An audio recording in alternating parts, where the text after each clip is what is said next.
No começo do século XIX, num porão em Mayfair, o cientista mais famoso da época, Humphrey Davy, construiu um equipamento elétrico extraordinário. Com 8 metros de comprimento no total e contendo pilhas de ácido e metal mal cheirosos, o equipamento foi criado para bombear eletricidade numa quantidade que nunca havia sido alcançada. Na verdade, essa invenção foi a maior pilha já criada. E com ela, Davy estava prestes a nos impulsionar para uma nova era.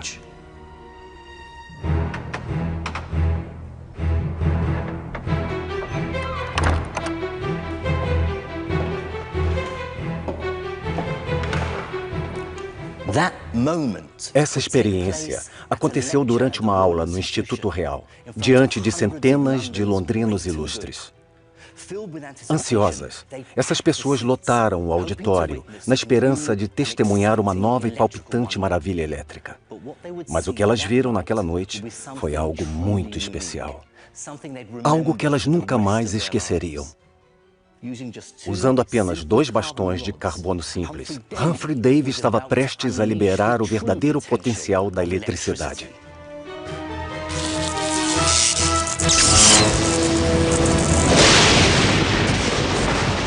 A eletricidade é um dos fenômenos naturais mais incríveis que existem, sendo que sua manifestação mais intensa é o relâmpago.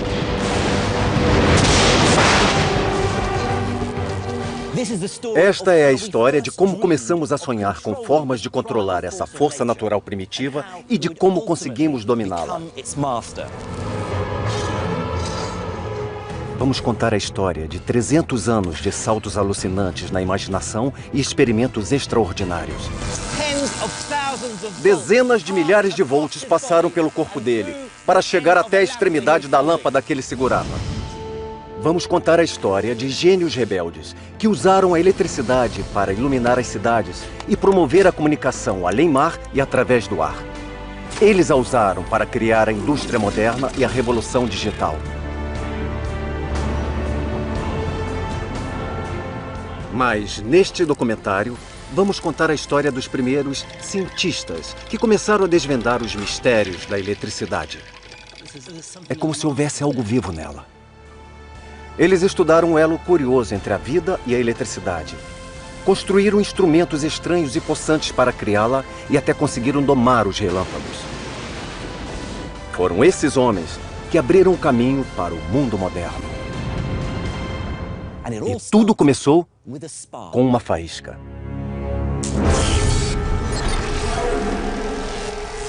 A história da eletricidade. Episódio 1. A faísca. Imagine o nosso mundo sem a eletricidade. Ele seria escuro, frio e silencioso. De certa forma, seria como o início do século XVIII, pontapé inicial da nossa história.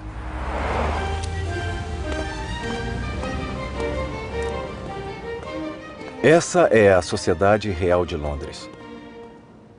No início do século XVIII, depois de um bom tempo vivendo isolado, Isaac Newton finalmente pôde assumir o comando da instituição após a morte de seu arqui-inimigo, Robert Hooke. Newton deu cargos importantes às pessoas do seu círculo para ajudá-lo a se manter na presidência. O novo responsável pelas demonstrações da instituição era Francis Hauksbee, de 35 anos. Os registros da Sociedade Real do ano de 1705 revelam as dificuldades que Hauksbee enfrentou para deixar sua marca nas reuniões semanais, criando experimentos espetaculares para impressionar os mestres.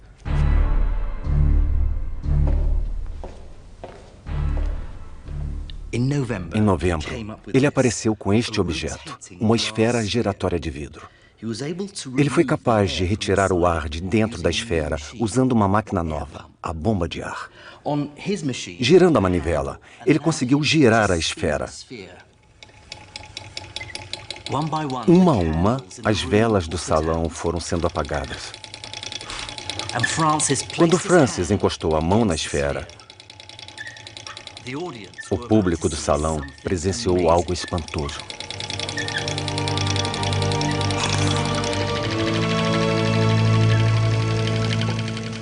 Dentro da esfera de vidro, uma luz estranha começou a se formar, dançando em volta da mão de Francis. Era uma luz que ninguém jamais havia visto. Vejam que coisa incrível. A luz azul faz o contorno da minha mão e depois circunda a esfera. É como se houvesse algo vivo nela.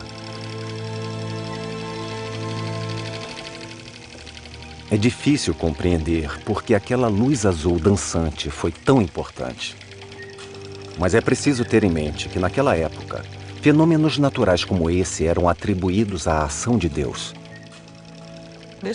Naquela época, até mesmo na teoria de Newton, era crença comum que Deus intervinha o tempo todo no funcionamento do mundo.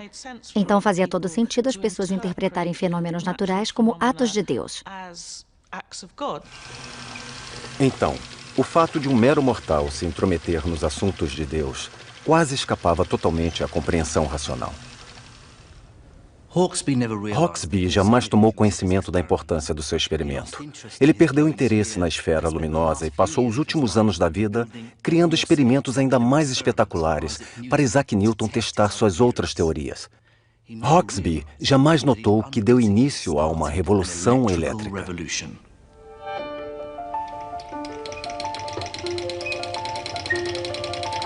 Antes de Hawksby, a eletricidade não passava de uma curiosidade. Os gregos da antiguidade esfregavam a mão em âmbar, que eles chamavam de elétron, para provocar choques leves. Até a rainha Elizabeth I ficava encantada com o poder da eletricidade de fazer penas flutuarem. Mas com o girar de uma manivela, a máquina de Hawksby produzia eletricidade, energia essa que podia ser observada. E o mais importante, sua invenção coincidiu com o nascimento de um movimento que varria a Europa naquela época: o Iluminismo. Os partidários dessa linha de pensamento usavam a razão para questionar o mundo, deixando como legado o radicalismo político, a arte iconoclasta e a filosofia natural. Ou melhor, a ciência.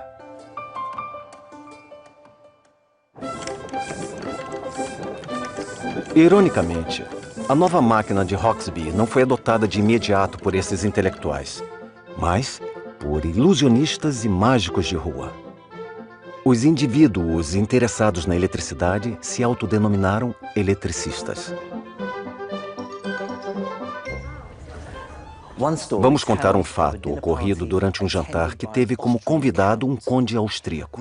O eletricista presente pôs penas sobre a mesa e, em seguida, usando um guardanapo de seda, aplicou carga elétrica a um bastão de vidro. O eletricista impressionou os convidados ao levantar as penas usando apenas o bastão. Depois, aplicou uma carga elétrica a si mesmo, usando uma das máquinas de Hawksby. E saiu distribuindo leves choques entre os convidados, para o deleite de todos. Mas o destaque da apresentação foi o momento em que ele colocou um copo de conhaque sobre a mesa, reaplicou a carga elétrica em si mesmo e conseguiu acender uma chama no copo com a ponta do dedo. Existia um truque conhecido como beatificação elétrica. Nele, a vítima se sentava numa cadeira de material isolante. Eles colocavam uma coroa de metal sobre a cabeça da pessoa sem encostar. Em seguida, a coroa era eletrificada, produzindo uma descarga elétrica em volta dela e ficava igual a uma auréola. Daí o nome do truque, beatificação elétrica.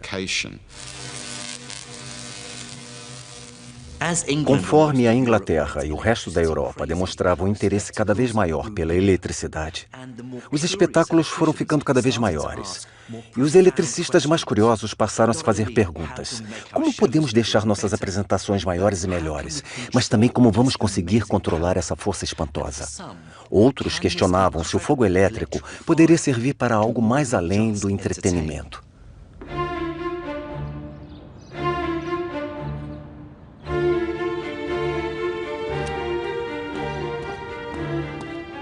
Um dos grandes avanços nessa área jamais teria acontecido se não fosse por um terrível acidente.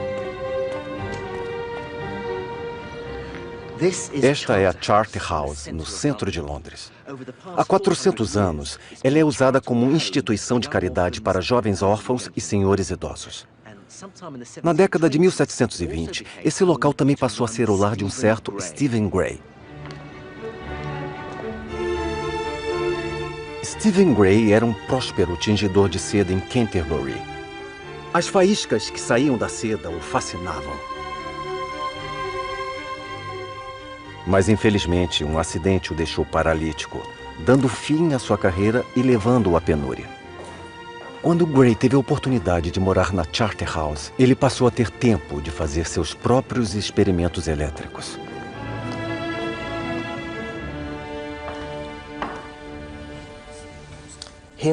Aqui na Charterhouse, provavelmente neste salão, Stephen Gray construiu uma moldura de madeira. Na parte de cima, ele prendeu 2 balanços usando cordas de seda. Ele também contava com um dispositivo igual a este, uma máquina de Hauksbee, para gerar eletricidade estática. Diante de uma grande plateia, Gray pediu a um dos órfãos residentes da casa para se deitar nos balanços. Gray pôs folhas de ouro diante do menino.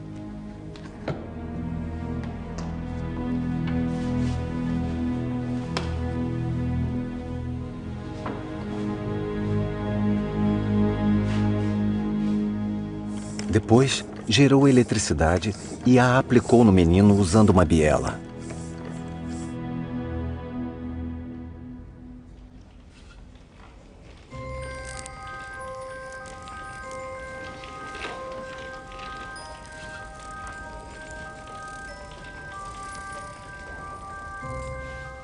As folhas de ouro e até mesmo penas saltaram na direção dos dedos do menino. Algumas pessoas da plateia disseram que conseguiram ver faíscas escapando da ponta dos dedos. Foi um verdadeiro show.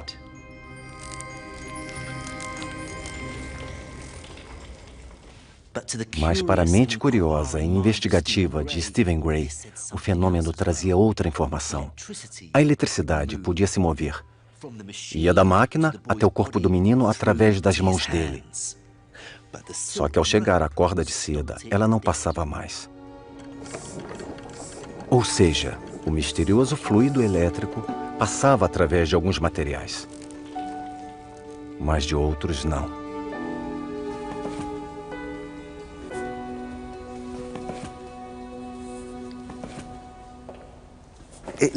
Essa constatação levou Gray a dividir o mundo em 2 tipos de substâncias: as isolantes e as condutoras. As isolantes retinham a carga elétrica, impedindo-a de se movimentar, como era o caso da seda, do cabelo, do vidro e da resina. Já as substâncias condutoras permitiam a passagem da corrente elétrica, como o menino e os metais. Essa distinção é crucial até nos dias de hoje.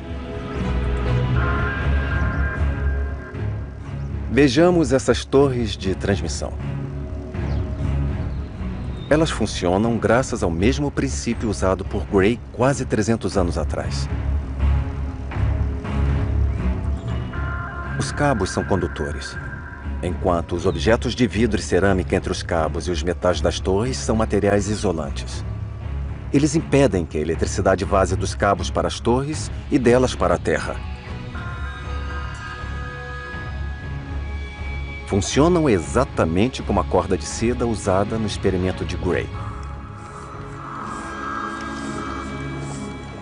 Na década de 1730, o experimento de Gray surpreendeu a todos, mas trazia um inconveniente decepcionante.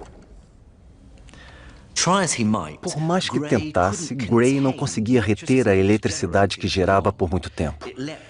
Ela saltava da máquina para o menino e logo se perdia. A etapa seguinte dessa nossa história é o momento em que o homem descobriu como armazenar a eletricidade. Só que essa descoberta não aconteceu na Grã-Bretanha, mas na Europa continental.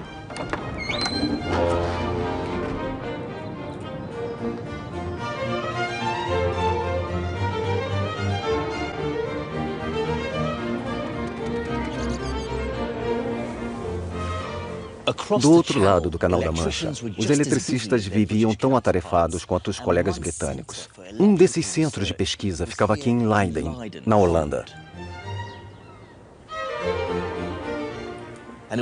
Foi aqui que um professor criou uma invenção vista por muita gente como uma das mais importantes do século XVIII. De uma forma ou de outra, essa invenção pode ser encontrada em quase todo o dispositivo elétrico atual. Esse professor era Pieter van Musschenbroek. Ao contrário de Hauksbee e Gray, Musschenbroek nasceu no meio acadêmico. Ironicamente, a descoberta do professor aconteceu não graças ao seu rigor científico, mas por causa de um simples erro humano.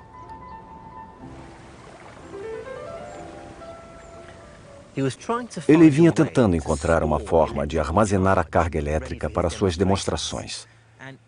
Seus raciocínios eram tão intensos que quase dava para ouvir o momento em que ele tentou chegar à resposta. Se a eletricidade flui mais ou menos como a água, então talvez seja possível armazenar a energia tal como se faz com água.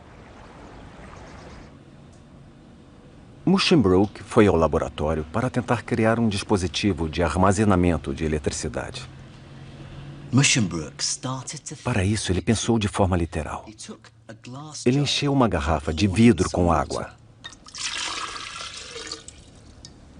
Depois, colocou dentro da água um fio condutor ligado pela parte de cima a uma máquina elétrica de Hauksbee. Em seguida, pôs a garrafa sobre um material isolante para ajudar a manter a carga elétrica dentro dela. Depois, ele tentou mandar para dentro da garrafa a eletricidade que estava produzindo na máquina através do fio que havia mergulhado na água. Mas, por mais que tentasse, a carga elétrica não permanecia dentro da garrafa. Um dia, por acidente, ele se esqueceu de pôr o isolante debaixo do recipiente, mas aplicou a carga mesmo assim e ainda por cima segurando a garrafa.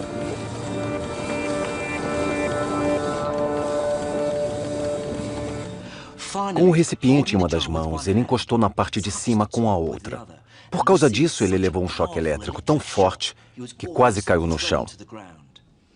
Em seu relato, ele escreveu: "É um experimento novo e terrível. Minha recomendação é que vocês jamais tentem reproduzi-lo. Mesmo eu, que graças a Deus sobrevivi, não tentarei de novo, nem por todo o reino da França. Ouvirei o conselho dele e, sem encostar na tampa, tentarei ver se consigo produzir uma faísca."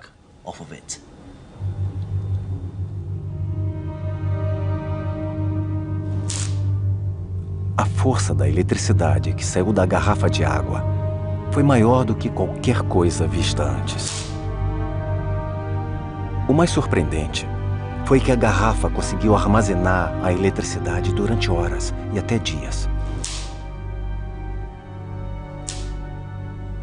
Assim, em homenagem à cidade onde Musschenbroek fez sua descoberta, o recipiente recebeu o nome de Garrafa de Leiden. Sua fama se alastrou pelo mundo.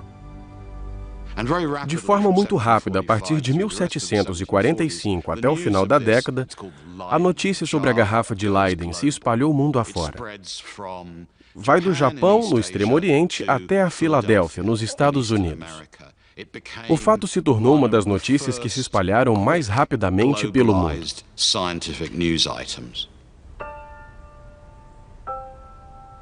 Embora a garrafa de Leiden tenha se tornado um fenômeno global elétrico, ninguém tinha a menor ideia de como ela funcionava. Ao se pegar a garrafa contendo fluido elétrico, o choque que ela emite é maior se o fluido elétrico vazar para a Terra. Por que o choque é mais forte quando a garrafa está vazando? Por que ele não é mais forte se todo o fluido elétrico continuar dentro da garrafa? Foi assim que os pensadores da eletricidade de meados do século XVIII encararam o desafio. Sem dúvida, a eletricidade era uma maravilha sensacional. Ela liberava choques e faíscas, podia se deslocar e ser armazenada. Mas o que ela era, como funcionava e por que fazia aquelas coisas todas, ainda continuava sendo um grande mistério.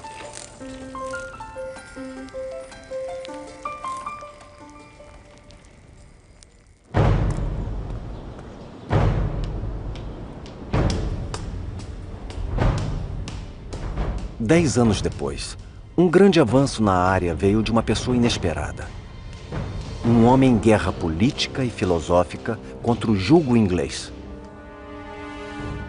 O que chocou mais ainda a elite eletricista britânica foi o fato de esse homem ser um mero colonizado, um americano. Este retrato de Benjamin Franklin fica aqui na Sociedade Real de Londres.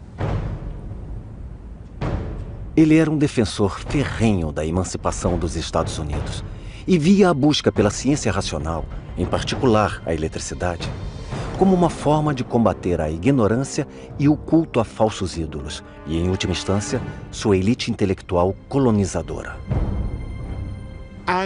Somada a tudo isso, havia uma visão profundamente igualitária e democrática que Franklin compartilhava com seus aliados, que era: este é um fenômeno aberto a todos.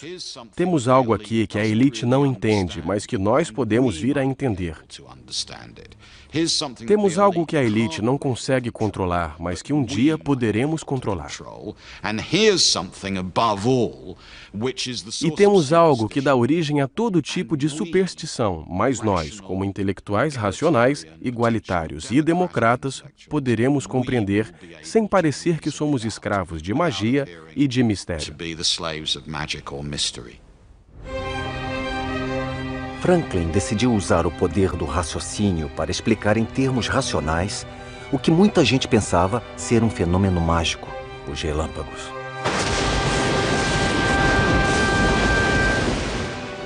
Esta talvez seja a imagem científica mais famosa do século XVIII. Nela, Benjamin Franklin, o cientista heróico, aparece soltando uma pipa em meio a uma tempestade, provando que o relâmpago é de natureza elétrica. Embora tenha proposto o experimento, é quase certo que Franklin jamais o tenha executado. O mais provável é que o experimento mais importante de Franklin até tenha sido uma proposta dele, mas jamais foi executado por ele. Na verdade, o experimento nem foi realizado nos Estados Unidos. Ele foi executado aqui no pequeno vilarejo ao norte de Paris, chamado Marly-la-Ville.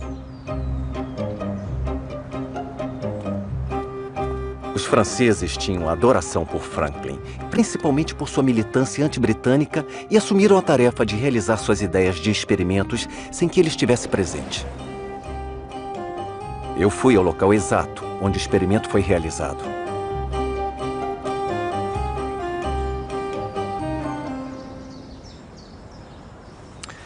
Em maio de 1752, Georges-Louis Leclerc, conhecido na França como Conde de Buffon, e seu amigo Thomas François d'Alibard ergueram um poste de metal com 12 metros de altura, 2 vezes mais alto que este aqui, mantido em pé por 3 aduelas de madeira do lado de fora da casa de d'Alibard, aqui em Marly-la-Ville. O poste de metal ficou preso no fundo de uma garrafa de vinho vazia. A ideia de Franklin é que o poste iria capturar o relâmpago, passá-lo através do bastão de metal e depois armazená-lo dentro da garrafa vazia, que funcionaria como uma garrafa de Leyden. Aí sim ele poderia confirmar o que era mesmo um relâmpago. A única coisa que esses seguidores franceses precisavam fazer era aguardar a próxima tempestade. No dia 23 de maio, o céu se abriu. Às 12 horas e 20 minutos, ouviu-se uma forte trovoada quando o relâmpago atingiu a extremidade do poste. Quando um dos assistentes foi correndo até a garrafa, uma faísca escapou do metal até o dedo dele, fazendo um barulho alto e soltando um cheiro forte de enxofre que lhe queimou a mão. A faísca revelou a verdadeira natureza do relâmpago. Ele era da mesma eletricidade que o homem também conseguia criar. É difícil precisar a importância desse momento. A natureza fora dominada. Além disso, a ira de Deus tinha sido controlada pelo homem. Não deixava de ser um tipo de heresia. O experimento de Franklin foi muito importante por provar que as tempestades com relâmpagos produzem ou são produzidas por eletricidade e que é possível trazê-la para o solo. A eletricidade é uma força da natureza esperando para ser usada. Depois disso, Franklin voltou seu pensamento racional a outra pergunta. Por que a garrafa de Leyden produzira faíscas maiores ao ser segurada na mão? Por que a eletricidade não se esvaíra toda? De sua experiência bem-sucedida como homem de negócios, Franklin observou algo que ninguém havia percebido. Assim como o dinheiro depositado em um banco, a eletricidade pode funcionar como um crédito, que ele chamava de positiva, ou como débito, que seria negativa. Para Benjamin Franklin, o problema da garrafa de Leyden é uma questão de contabilidade. Ele dizia que todo o corpo tem, em volta de si, uma atmosfera elétrica e que todos os corpos têm uma quantidade natural de fluido elétrico. Caso essa quantidade seja grande, dizemos que o corpo é positivo. Se for pequena, dizemos que é negativo. E a natureza se organiza de uma forma tal que os positivos e negativos estão em constante busca de equilíbrio, como seria a economia ideal dos Estados Unidos. Segundo Franklin, a eletricidade seria uma carga elétrica positiva, sempre buscando anular a carga negativa. Para ele, isso explicaria o mistério da garrafa de Leyden.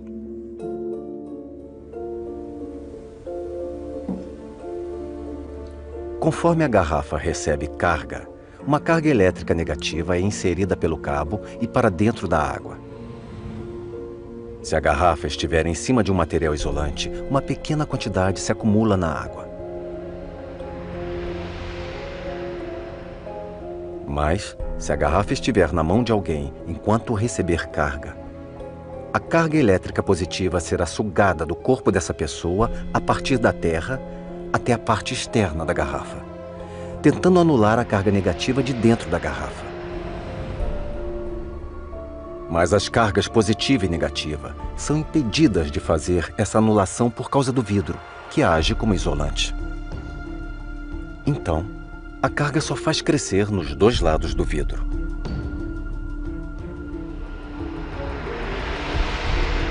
Encostar na parte de cima da garrafa com a outra mão fecha o circuito, permitindo que a carga negativa da parte interna passe pela mão para a parte positiva do lado de fora, finalmente anulando-a.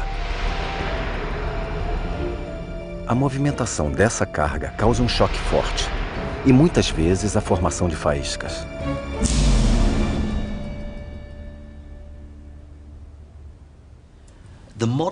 O equivalente moderno da garrafa de Leyden é isto aqui, o capacitor. Ele é um dos componentes eletrônicos mais comuns que existem. Ele pode ser achado em toda parte. Há vários circuitos minúsculos espalhados na placa de um computador. Eles ajudam a desobstruir oscilações elétricas, protegendo assim componentes sensíveis até mesmo nos circuitos elétricos mais modernos.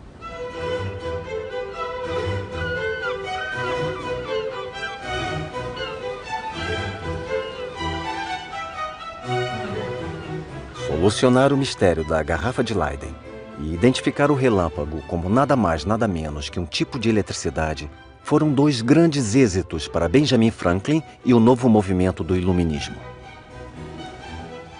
Mas as forças mercantilistas e comerciais que ajudaram a alimentar o iluminismo estavam prestes a lançar um mistério elétrico novo e ainda mais desconcertante. Um tipo totalmente novo de eletricidade.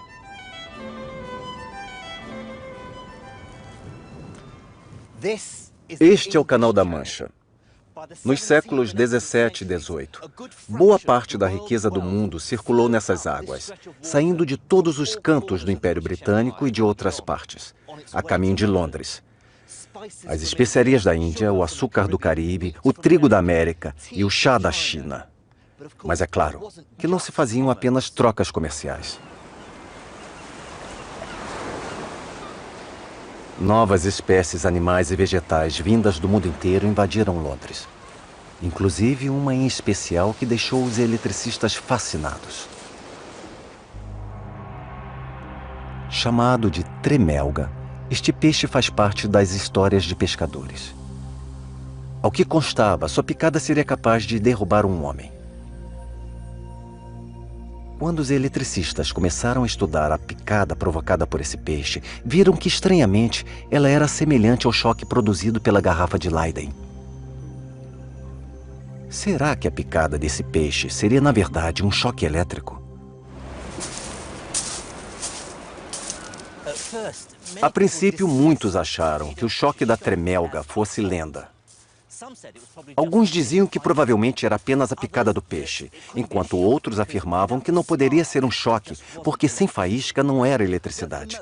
Mas tudo isso era um mistério estranho e inexplicável. Os segredos do peixe tremelga só começaram a ser desvendados graças a algumas mentes mais excêntricas e geniais da comunidade científica britânica.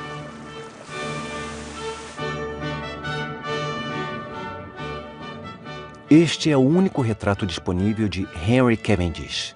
Embora fosse patologicamente tímido, Cavendish foi uma mente excepcional. Esse retrato só pôde ser feito porque o artista desenhou o casaco pendurado do cientista e depois, de memória, inseriu o rosto no desenho.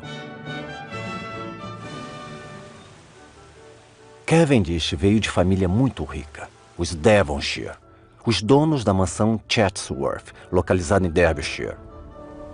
Mas Henry Cavendish decidiu abrir mão da fortuna e status da família para viver em Londres, perto da sua adorada sociedade real. Lá ele teria a oportunidade de se dedicar à paixão dele, a ciência experimental. Ao saber da existência do peixe tremelga, ele ficou intrigado. Um amigo escreveu para Cavendish: "Nessa minha primeira experiência com peixe tremelga, eu constatei que ele emite eletricidade. Mas eu pergunto, como?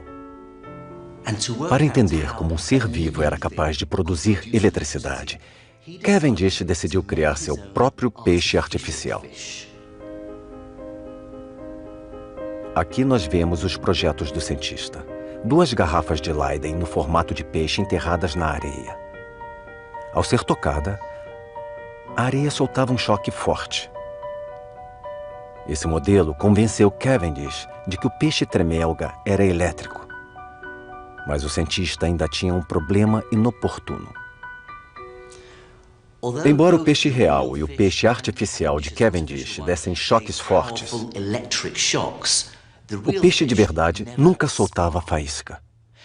Isso deixou Cavendish intrigado. Como eles poderiam ter o mesmo tipo de eletricidade se não agiam da mesma forma? Cavendish passou o inverno de 1773 trabalhando em laboratório, tentando achar uma resposta. Foi na primavera que ele teve a resposta. A sacada de Cavendish foi conseguir apontar a diferença entre a quantidade e a intensidade de eletricidade. O peixe de verdade produzia o mesmo tipo de eletricidade, mas menos intensa. Para mim, que sou físico, essa foi uma virada crucial, pois marcou o instante em que 2 ideias científicas muito inovadoras surgiram pela primeira vez. Aquilo que Cavendish chamou de quantidade de eletricidade é o que hoje conhecemos como carga elétrica, e a intensidade é a diferença de potencial, ou voltagem.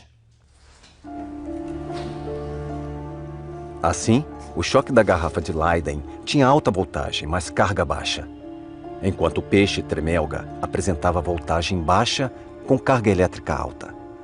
É possível mensurar isso. Ali no fundo do aquário, debaixo da areia, há um peixe tremelga do tipo marmorata. É uma arraia elétrica. Dá para ver os olhos saltando da areia. Esse peixe aí é uma fêmea adulta. Eu vou medir a eletricidade que ela emite usando esta isca. Eu prendi o peixinho a uma haste de metal, que acoplei a um osciloscópio, para ver se consigo medir a voltagem quando o animal pegar a presa. Lá vou eu.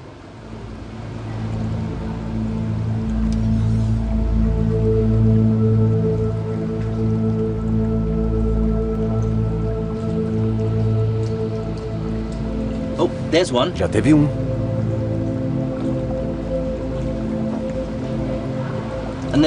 E outro. O peixe deu um choque de mais ou menos 240 volts, a mesma da eletricidade usada em residências, mas mesmo assim, 10 vezes menor que o choque da garrafa de Leiden. Eu teria levado um choque daqueles. A única coisa que posso fazer é imaginar como foi para os cientistas do século XVIII testemunhar esse acontecimento, um animal, um peixe que produz sua própria eletricidade. Cavendish mostrou que o peixe tremelga produzia eletricidade, mas não sabia se esta era do mesmo tipo gerada por uma máquina elétrica.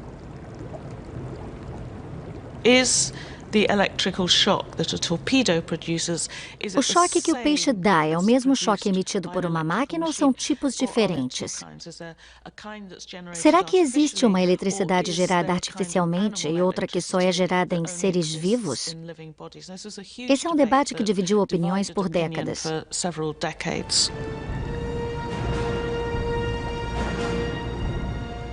Foi desse debate que surgiu uma nova descoberta. Foi constatado que a eletricidade não precisava se manifestar apenas como uma faísca ou um choque curto, mas que podia ser contínua e que a geração de eletricidade contínua impulsionaria a humanidade para a nossa era moderna.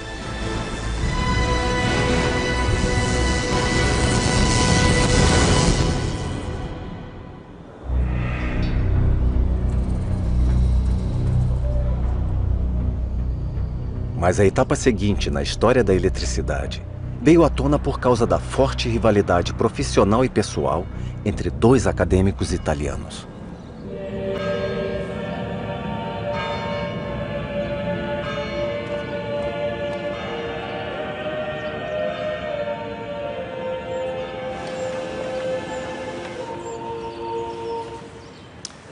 Estou na Universidade de Bolonha, uma das mais antigas da Europa. No final do século XVIII, a cidade de Bolonha estava sob domínio de Roma, Estado papal, ou seja, tinha poder, mas era de pensamento conservador. Já era algo arraigado no cristianismo tradicional. Deus no céu controlava a terra, mas os mortais não podiam saber a forma como ele controlava o mundo. Não nos cabia entender Deus, apenas servi-lo. Um dos gênios da universidade era o anatomista Luigi Aloisio Galvani. No entanto, numa cidade próxima, um eletricista rival estava prestes a questionar Galvani.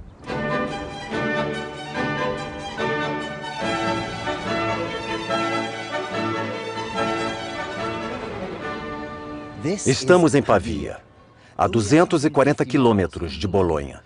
Só que no século XVIII, essas cidades eram dois mundos separados politicamente. Pavia fazia parte do Império Austríaco, o coração do iluminismo europeu. Era um lugar de pensamento liberal e radicalismo político, obcecado pela nova ciência da eletricidade. Era também onde morava Alessandro Volta.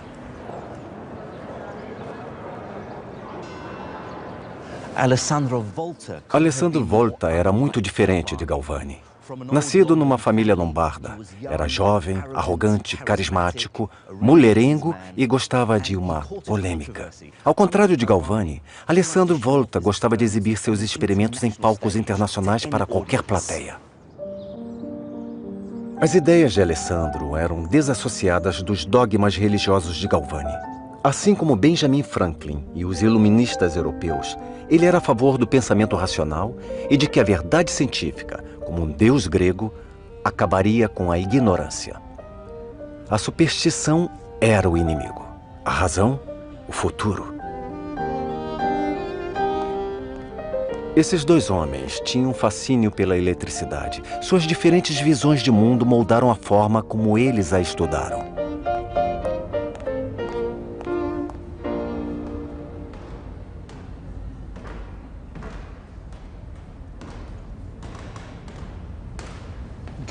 Galvani tinha interesse no uso da eletricidade nos tratamentos de saúde. Por exemplo, em 1759, aqui em Bolonha, usou-se a eletricidade nos músculos de um paralítico. Segundo consta neste relato, Foi uma beleza ver o osso mastoide girando a cabeça e o bíceps dobrando o cotovelo. Em outras palavras, ver a força e a vitalidade de todos os movimentos acontecendo em todos os músculos paralisados, submetidos ao estímulo.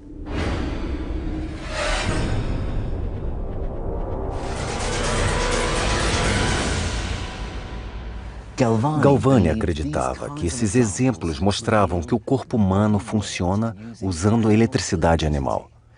Essa eletricidade seria um fluido que sairia do cérebro e correria pelos nervos até os músculos, onde então se transformaria em movimento. Para provar essa hipótese, ele criou uma série de experimentos terríveis.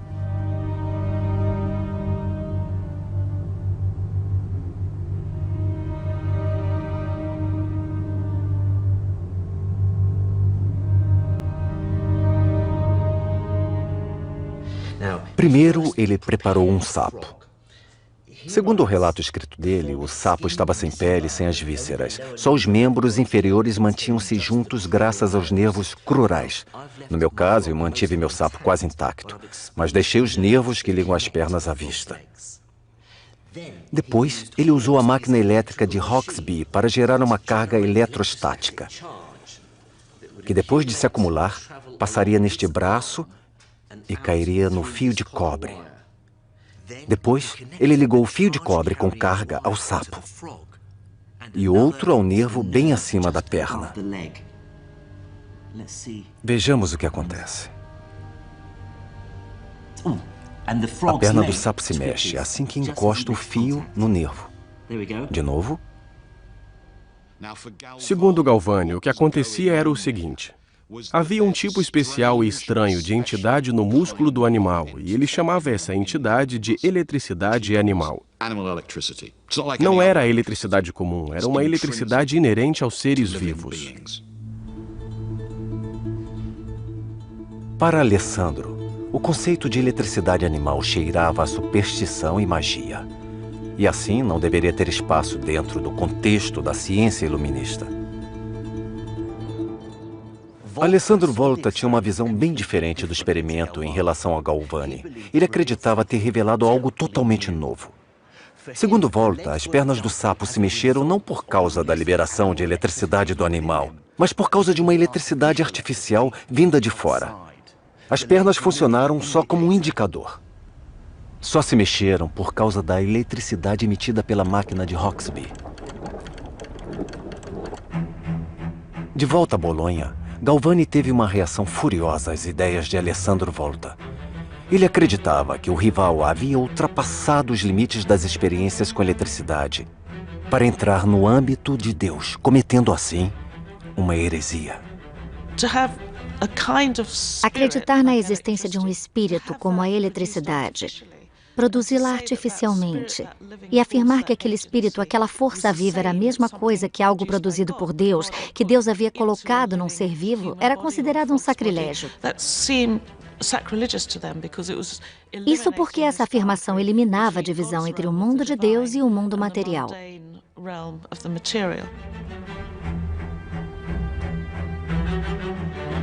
Estimulado pela indignação religiosa, Galvani anunciou resultados de uma série de novos experimentos.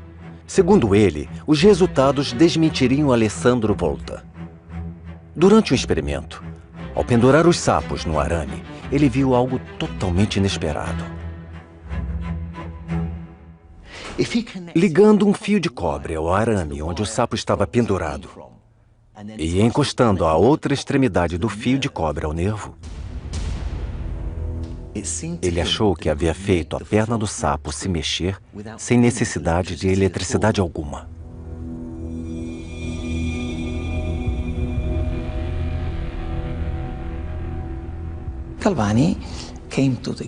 Galvani concluiu que deve ter sido algo dentro do sapo, mesmo morto, que continuou produzindo eletricidade após a morte do animal. E que, de alguma forma, os arames estavam liberando essa eletricidade.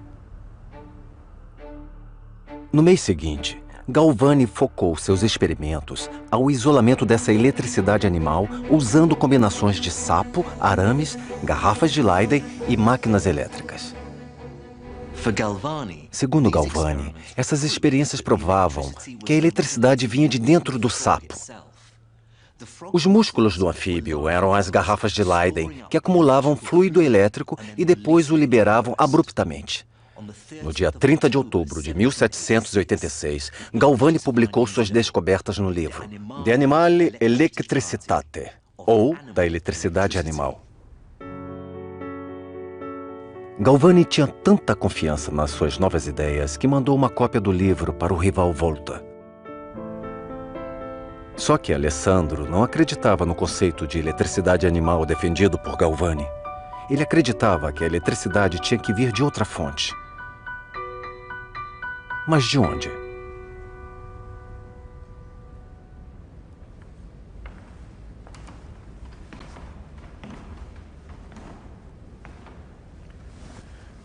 Na década de 1790, aqui na Universidade de Pavia, muito provavelmente neste salão, batizado de Alessandro Volta, o próprio iniciou sua busca pela nova fonte de eletricidade.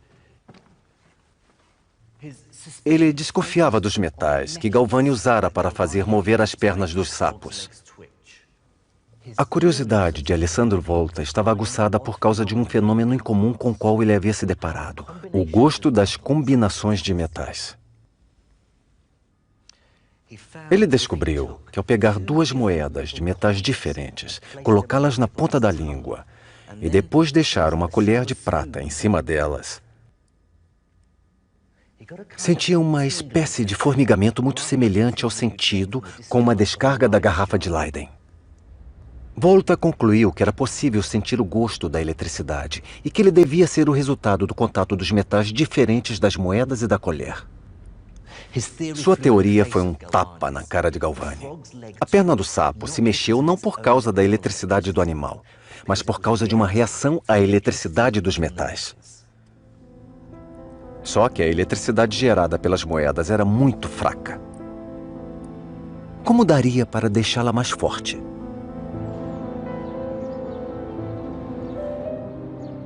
Ele teve uma ideia ao reler os artigos científicos do grande cientista britânico Henry Cavendish, e em particular seus famosos escritos sobre o peixe tremelga.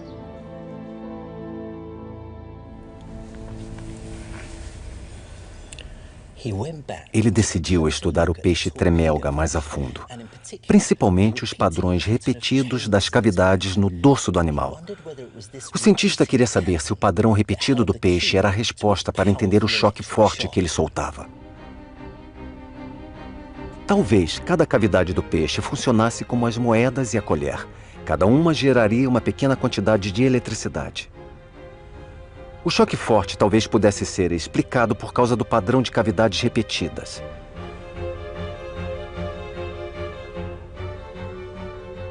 Botando cada vez mais fé nas suas novas ideias, Volta decidiu contra-atacar, construindo sua própria versão artificial do peixe tremelga. Ele copiou o peixe tremelga, repetindo o padrão do animal, mas usando metal. Vejamos como ele fez. Ele pegou uma chapa de cobre e pôs em cima um papel embebido em ácido diluído. Depois pegou outra chapa de metal e pôs em cima. Isso que ele fez era exatamente a mesma coisa que os dois fios de Galvani. Mas agora, Volta repetiu o processo. Ele empilhou chapas de metal. Na verdade, sua invenção ficou conhecida como pilha.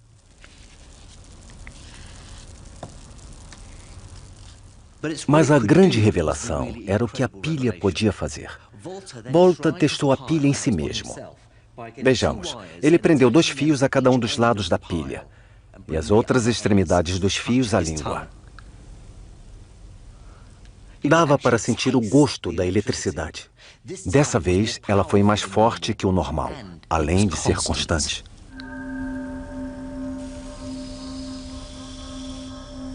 Foi assim que Alessandro Volta criou a primeira pilha. A máquina não era mais elétrica e mecânica, Ela era somente elétrica. Ele provou várias coisas. Provou que uma máquina que imitasse o peixe podia funcionar. Provou que o contato de metal ou eletricidade dos diferentes metais funcionava e que, assim, ele vencia a polêmica com Galvani. As pilhas do Alessandro Volta mostraram que era possível criar todos os fenômenos da eletricidade animal sem a presença dos animais. Do ponto de vista do Alessandro Volta, Galvani estava enganado, pois não haveria nada de especial na eletricidade dos animais. Ela nada mais é que eletricidade e pode ser imitada usando a pilha artificial. Mas a maior surpresa para Alessandro Volta foi que a eletricidade por ela gerada era contínua. A eletricidade da pilha brotava como a água de um córrego. Assim como se diz que a medida de água fluindo no córrego é a corrente, passou-se a dizer que a eletricidade que brota da pilha é a corrente elétrica.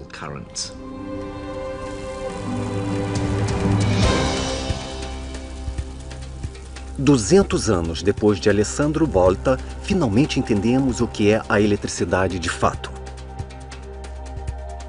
Os átomos dos metais, assim como todos os átomos, têm elétrons com carga elétrica em volta do núcleo. Mas no caso dos metais, os átomos compartilham seus elétrons externos entre si de uma forma própria. Ou seja, os elétrons conseguem passar de um átomo para outro. Se esses elétrons se movimentam na mesma direção ao mesmo tempo, o efeito cumulativo é uma movimentação da carga elétrica. Esse fluxo de elétrons é o que chamamos de corrente elétrica.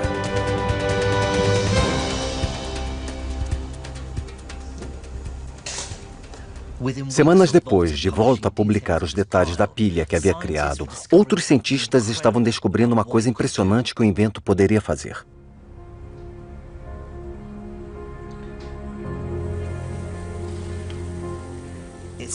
O efeito da pilha na água foi totalmente inesperado. O fluxo constante de carga elétrica na água fez com que ela se desmembrasse nos componentes que a formam, os gases, oxigênio e hidrogênio. E assim, a eletricidade anunciava o alvorecer de uma nova era, onde a eletricidade deixava de ser um mero objeto de curiosidade para se tornar algo realmente útil. Graças à eletricidade fluindo de forma constante, foi possível isolar novos elementos químicos com mais facilidade. Isso abriu caminho para desenvolver a química, a física e a indústria moderna. A pilha de Alessandro Volta mudou tudo.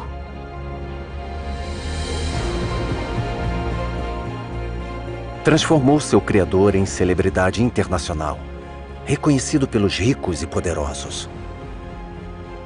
Em sua homenagem, uma medida elétrica fundamental recebeu seu nome: o Volt.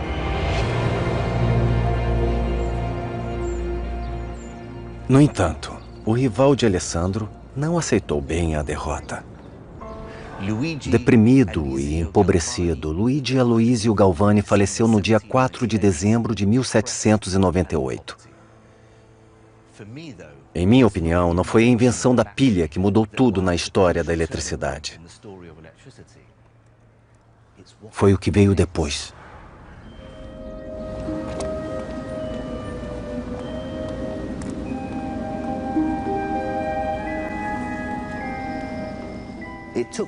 O fato ocorreu no Instituto Real de Londres. Esse momento marcou o fim de uma era e o início de outra. O acontecimento foi supervisionado por Humphrey Davy. Ele foi o primeiro de uma nova geração de eletricistas jovens, presunçosos e fascinados pelas possibilidades oferecidas pela corrente elétrica contínua. Em 1808, ele construiu a maior pilha do mundo. Ela ocupava uma sala inteira no subsolo da Sociedade Real e tinha mais de 800 pilhas voltaicas grudadas. Ela deveria chiar e soltar fumaça com cheiro de enxofre. Numa sala iluminada por uma tecnologia secular, velas e lâmpadas de óleo, Dave ligou a pilha a 2 filamentos de carbono e uniu as pontas. O fluxo constante de eletricidade da pilha, passando pelos filamentos, saltou o espaço vazio, fazendo surgir uma faísca constante e de brilho muito intenso.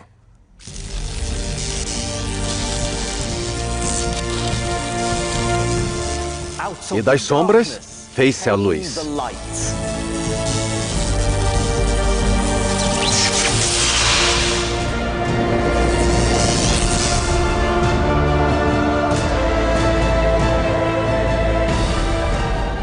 O arco elétrico de Dave simboliza o fim de uma era e o início da nossa era. A era da eletricidade.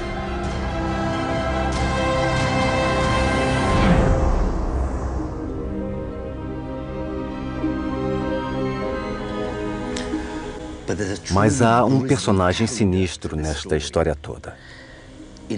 Em 1803, Giovanni Oldini, sobrinho de Galvani, chegou a Londres com um experimento pra lá de assustador. Um assassino condenado chamado George Forster tinha acabado de ser enforcado na cidade de Newgate. Depois de retirado da forca, o corpo foi levado diretamente para o auditório, onde Oldini começaria sua obra macabra. Usando uma pilha voltaica, ele começou a aplicar uma corrente elétrica ao cadáver do condenado. Depois, ao inserir um condutor elétrico no ânus do cadáver e o outro na parte de cima da coluna vertebral, o corpo flácido de Forster ficou em posição ereta. A coluna se arqueou e se contorceu. Por um instante, Eudine teve a impressão de que o cadáver tinha ganhado vida. Criou-se a impressão de que a eletricidade tinha a capacidade de ressuscitar os mortos. Esse caso teve impacto profundo na jovem escritora Mary Shelley.